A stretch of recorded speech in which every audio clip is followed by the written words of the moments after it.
Assalamualaikum, halo teman-teman. Perkenalkan, nama saya Siti Sarah Nurfadilah dari kampus STKIP Muhammadiyah Kuningan, jurusan PTIK 2A dengan nomor induk mahasiswa 221223016. Di sini saya akan mempresentasikan hasil analisis dari implementasi kurikulum merdeka di jenjang SMP. Langsung aja kita bahas yuk. Nah, yang pertama, apa sih kurikulum merdeka itu? Menurut Mendikbud, berangkat dari keinginan agar pendidikan menghasilkan kualitas yang lebih baik dan tidak lagi menghasilkan siswa yang hanya jago menghafal saja, namun juga memiliki kemampuan analisis yang tajam, penalaran, serta pemahaman yang komprehensif dalam belajar untuk mengembangkan diri. Kemudian, hasil analisis dalam struktur kurikulum merdeka. Untuk jenjang SMP, struktur kurikulum merdeka belajar dikelompokkan ke dalam fase D, yaitu kelas 7, kelas 8, dan kelas 9, dengan kegiatan pembelajaran yang dibagi menjadi dua jenis, yaitu pembelajaran intrakurikuler dan pembelajaran kokurikuler. Pembelajaran intrakurikuler adalah pembelajaran tatap muka yang sudah terjadwal dan wajib diikuti oleh seluruh siswa di dalam kelas. Sedangkan pembelajaran kokurikuler adalah pembelajaran berbasis proyek untuk mewujudkan profil pelajar Pancasila dengan alokasi waktu 25% total jam pelajaran per tahun. Nah, pelaksanaan pembelajaran kokurikuler ini dilakukan secara fleksibel, baik dalam muatan maupun waktu pelaksanaannya. Lalu, alokasi waktu mata pelajaran SMP di kurikulum merdeka. Bisa dilihat di samping saya, ada alokasi waktu mata pelajaran SMP kelas 7 dan kelas 8. Di sini saya akan menjelaskannya sedikit. Untuk pelajaran pendidikan agama, itu sesuai dengan agama dan kepercayaan masing-masing siswa. Untuk pelajaran seni dan prakarya, sekolah menyediakan minimal satu jenis seni atau prakarya yang terdiri dari seni musik, seni rupa, seni teater, seni tari, dan prakarya. Dan siswanya pun harus memilih minimal satu jenis seni atau prakarya tersebut.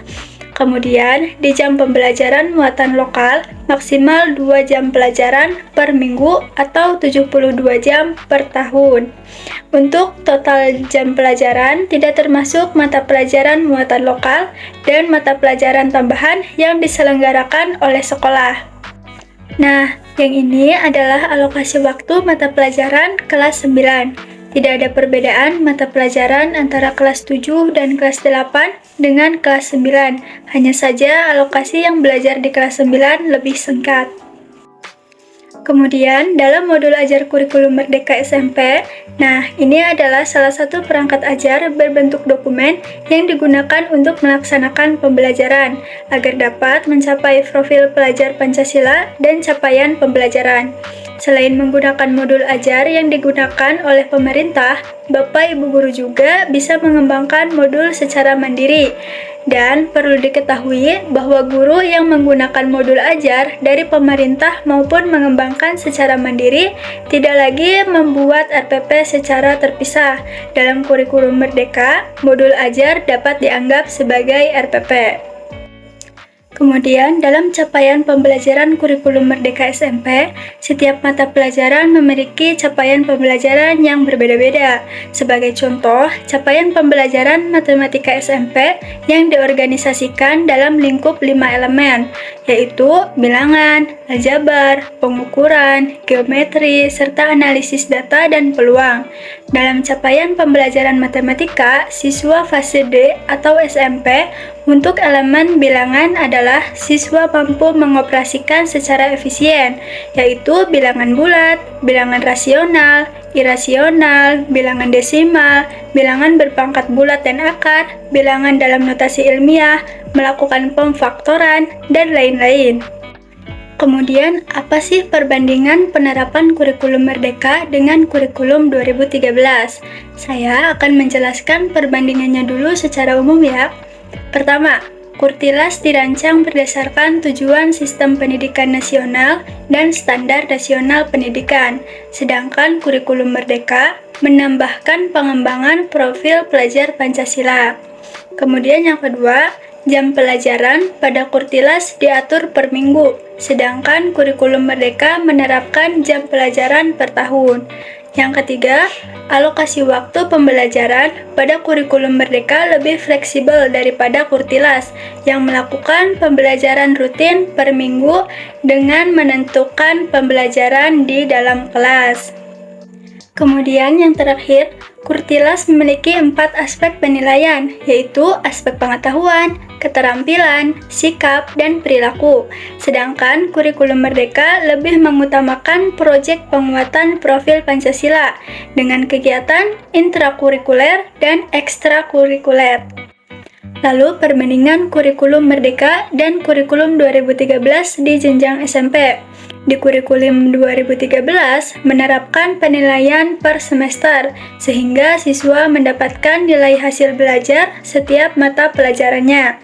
Kedua, menerapkan penilaian berdasarkan 4 kompetensi inti atau KI, yaitu sikap spiritual, sikap sosial, pengetahuan, dan keterampilan, seperti yang sudah dijelaskan tadi. Kemudian di kurikulum Merdeka menerapkan 1 fase penilaian, yaitu fase D, umumnya setara dengan kelas 7, 8, dan 9 SMP. Mata pelajaran informatika merupakan mata pelajaran yang wajib. Satuan pendidik atau peserta didik dapat memilih sekurang-kurangnya 1 dari 5 mata pelajaran seni dan prakarya, yaitu seni musik, seni rupa, seni teater, seni tari, dan prakarya. Nah teman-teman, kemudian kesimpulan dari analisis ini intinya adalah kurikulum Merdeka Belajar itu konsep yang dibuat agar siswa mendalami minat dan bakatnya masing-masing. Di kurikulum Merdeka, peserta didik bisa dengan merdeka memilih materi yang ingin dipelajari sesuai minatnya masing-masing. Nah, ini juga yang disebut dengan konsep Merdeka Belajar. Mungkin cukup sekian presentasi dari saya. Mohon maaf jika ada kekurangan. Ditutup dari saya. Wassalamualaikum warahmatullahi wabarakatuh.